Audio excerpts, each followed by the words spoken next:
Stalingrad, one of the bloodiest battles in history. But what did a Red Army rifleman actually carry into the fight? From weapons and ammo to rations and personal gear, every item tells a story of survival, hardship, and courage on the front lines. Mosin Nagant M91 Spur-30 rifle, the legendary three-line rifle. Rugged, reliable, and hitting like a mule kick, the Mosin Nagant was the primary tool for driving invaders back from the Volga.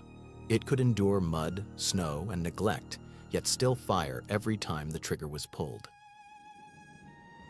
Socket bayonet, a brutal cruciform spike designed for thrusting, not cutting. Russian doctrine stated that the bullet is a fool, but the bayonet is a fine fellow, and in the close-quarters ruins of Stalingrad, this 17-inch spike was often the last thing an enemy saw. SSH-40. Steel helmet replacing the earlier silhouettes, the SSH-40 became the iconic symbol of the Soviet soldier. Its heavy steel shell offered solid protection against shrapnel and falling debris in the bombed-out city streets. M1935 Gymnast-Yorka tunic. This pullover tunic with a high-standing collar was the standard uniform top. Simple and durable, it eventually gave way to easier-to-manufacture designs, but in the early days of the battle, this was the look of the Red Army. Chanel greatcoat, made of thick, coarse, brownish-gray wool. The Chanel was more than just clothing. It was a soldier's blanket and bedding. While heavy when wet, its length provided crucial protection against the biting winds of the steppe. Telegrika padded jacket, the Vatnik. This quilted cotton padded jacket was a lifesaver when the temperature dropped. Cheap to produce and incredibly warm, it gave the Soviet soldier a distinct advantage over freezing German troops lacking proper winter gear. Ushanka fur hat, made from synthetic fish fur or sheepskin. The Ushanka is the definitive Russian winter hat. With ear flaps that could be tied up or lowered to protect the chin and neck, it was essential for preventing frostbite. Palatka side cap, the standard summer headgear. Worn slightly tilted, this simple folding cloth cap offered no protection but was light, easy to stow, and held the Red Star badge of the Soviet Union. Charivari breeches. These distinctively baggy riding breeches were tight at the ankles and loose at the hips. The loose fit allowed for ease of movement while running through rubble or climbing over obstacles. Kurza jackboots. With leather in short supply, the Soviets invented kurza, a canvas fabric treated with rubber-like substances to imitate leather. These boots were waterproof and breathable, though they had a distinctive chemical smell. Valenki felt boots.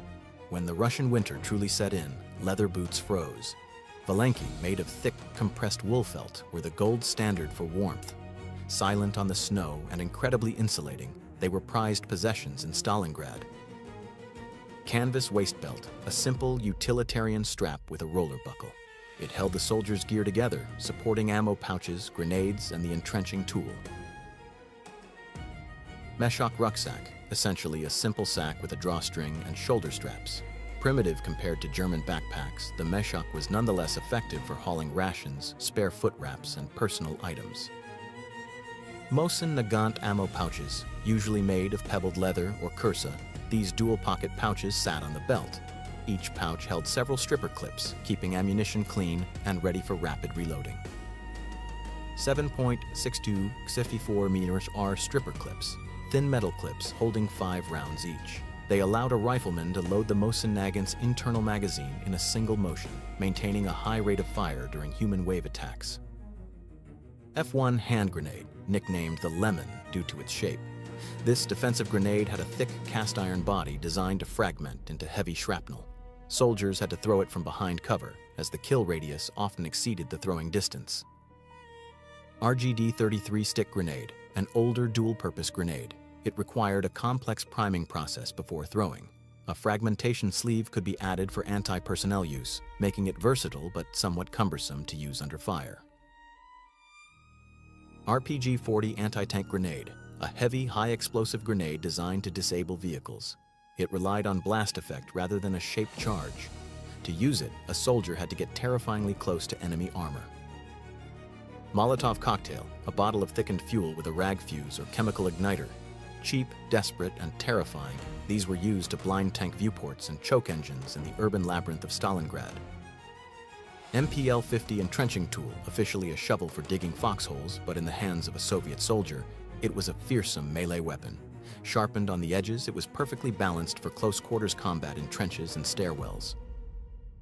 Leather spade carrier, a simple frame to hang the MPL-50 shovel from the waist belt. It kept the tool secure against the hip while marching or running. K. Aluminum canteen, a standard vessel for water, though often filled with tea or vodka when available. Aluminum was valuable, so later in the war, many were replaced with glass, which was dangerous if broken. Canvas canteen cover, a cloth pouch that attached the canteen to the belt. Wetting the cover helped cool the water in summer through evaporation, while in winter, it offered a tiny bit of insulation against freezing. Kidney-shaped mess kit, modeled after German designs, this aluminum pot was used to collect rations from field kitchens. It served as a pot, a pan, and a plate all in one. Wooden spoon. Most soldiers carried a wooden spoon tucked into their boot leg. Why wood? Because in the sub-zero temperatures of Stalingrad, a metal spoon would instantly freeze to a soldier's lips. Gas mask bag. While chemical warfare was a threat, many soldiers discarded the bulky mask and used this canvas satchel to carry extra ammunition, grenades, tobacco, or food. Dual compartment oil bottle, a small metal tin with two spouts marked with letters for alkaline and oil. It contained the solvent to clean corrosive primer residue and the oil to lubricate the rifle bolt. Rifle cleaning kit, a small roll of tools including a jagged tip, a brush, and a muzzle protector. Keeping the Mosin Nagant clean was a matter of discipline and survival. Bakelite ID capsule, a small screw-top cylinder containing a paper scroll with the soldier's details. Grimly, many soldiers refused to fill them out, believing it was bad luck, a death warrant signed in advance. Red Army Paybook, the Krasnoarmeyskaya Knishka. This paper booklet was the soldier's primary identity document, recording their service history, rank, and unit. Individual dressing packet, a sealed bandage carried by every soldier, sometimes sewn into a special pocket in the tunic. In the absence of a medic, this was the first line of defense against bleeding out. Makorka tobacco, rough, chopped rustic tobacco made from the stem of the plant. It was harsh and strong, providing a much-needed stimulant and morale booster during the long waits between fighting.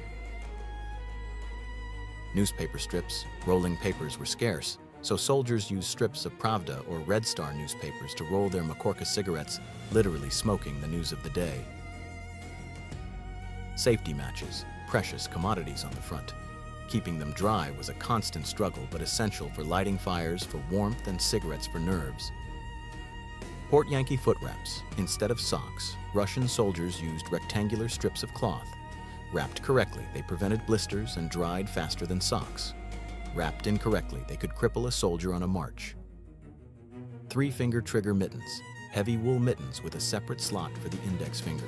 These allowed a soldier to operate the trigger of his rifle without exposing his skin to the freezing air. White camouflage cape. In the whiteout conditions of the Russian winter, this simple cotton cape turned a soldier invisible, allowing him to ambush enemies before vanishing into the snow.